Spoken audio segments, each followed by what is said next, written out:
Olá, seja muito bem-vindo ao canal Código e Carreira. Meu nome é Luana e hoje a gente vai resolver um exercício bem simples de SQL aqui retirado do LeetCode. Então, para mais vídeos como esse aqui, já deixa o seu like, se inscreva no canal e é isso, bora pro vídeo. Bom, pessoal, qual que é o exercício que a gente vai resolver? Basicamente, a gente precisa combinar duas tabelas diferentes. A tabela de pessoas, que é essa aqui com seus respectivos atributos, e a tabela de endereço, também com seus respectivos atributos. Lembrando que Person ID é a chave primária da tabela de pessoas, né? Tabela Person. E Address ID é a chave primária da tabela de Address. E Person ID aqui na tabela de endereço é a chave estrangeira apontando para essa tabela de pessoas. Certo? Primeira coisa que a gente precisa analisar. Então, o que o exercício pede? Basicamente, a gente precisa selecionar o nome, o sobrenome, a cidade e o estado de cada pessoa que aparece nessa tabela de pessoa. Então, a gente precisa selecionar todos os registros dessa tabela aqui. Opa, descer aqui. E mostrar os seus respectivos dados de endereço. Então, cidade e estado. E aqui tem um ponto bem importante para a gente analisar, que vai definir exatamente o que a gente vai usar de estrutura no nosso código.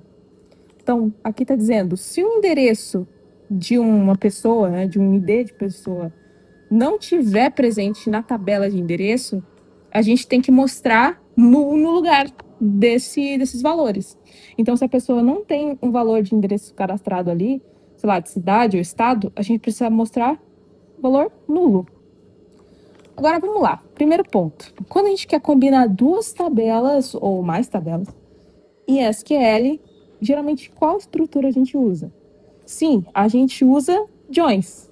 Então, o primeiro ponto para a gente verificar se dá para fazer um join ou não é se as duas tabelas têm relação, né? Se tem ligação. E elas têm. Por quê? Porque aqui a gente tem a ligação sendo feita pela chave estrangeira Person ID. Então, dá para a gente relacionar essas duas tabelas. Legal? Então, a gente vai por meio de um join identificar as pessoas e os seus respectivos endereços. Agora fica a questão, né? Qual tipo de join a gente vai utilizar? E a resposta é o left join. Por quê? O left join, ele vai pegar todos os valores da tabela que foi declarada primeiro e mostrar os seus correspondentes na tabela que foi declarada depois. Mesmo que esses valores sejam nulos, mesmo que uma pessoa, por exemplo, não tenha endereço. Então, ele vai mostrar as pessoas aqui e os seus respectivos endereços. E vai mostrar as pessoas aqui também, mesmo que elas não tenham um endereço cadastrado. Deu para entender? Então, essa é basicamente a estrutura que a gente vai utilizar aqui na resolução desse exercício. Bom, mas eu já falei demais, vamos então para o código. Então, o que eu quero fazer? Eu quero selecionar. Aqui é o nome.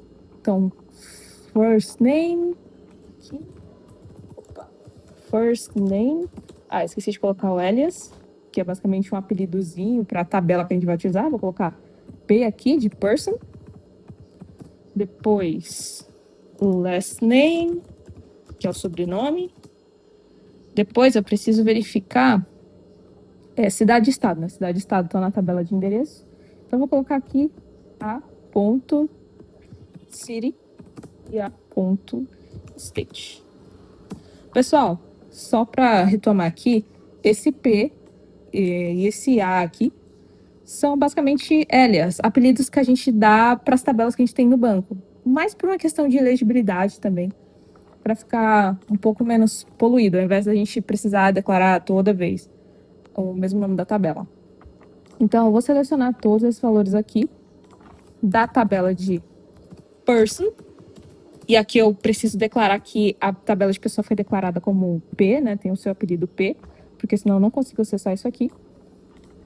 E como eu falei, a gente precisa aplicar um left join.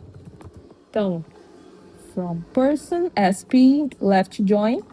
E aqui eu tenho que passar outra tabela. Lembra que precisa ter uma relação? Então, eu vou colocar aqui address SA, aqui. Aí, onde o ID da pessoa, né, na tabela de pessoas aqui, seja igual ao ID na tabela de endereço, certo? Então, eu vou pegar o nome e o sobrenome da tabela de pessoas e a cidade, o estado da tabela de endereços, onde o ID da pessoa na tabela de pessoas seja igual o ID da pessoa na tabela de endereços, certo? Porque, lembra, a pessoa vai estar associada ao endereço por meio desse person ID aqui. Legal? Então, agora, vamos rodar esse código e vamos ver o que acontece. Test address. Não existe. Ah, sim. Porque eu esqueci de colocar um outro D aqui. E agora vai funcionar. Aí, ó, prontinho, certo. Então, a gente já consegue observar que tudo que foi exigido aqui no exercício foi atendido, então a gente passa como input uma tabela específica e recebe como output justamente os registros. E se a pessoa não tem um endereço cadastrado, né, um endereço cadastrado no sentido de não tem valores diferentes de nulo nos campos de cidade e estado, aparece como nulo aqui, que foi exatamente o que o exercício pediu. Então, pessoal, espero que esse exercício tenha ajudado um pouco vocês na questão de banco de dados, lógica, enfim. E é isso, muito obrigada e até os próximos vídeos.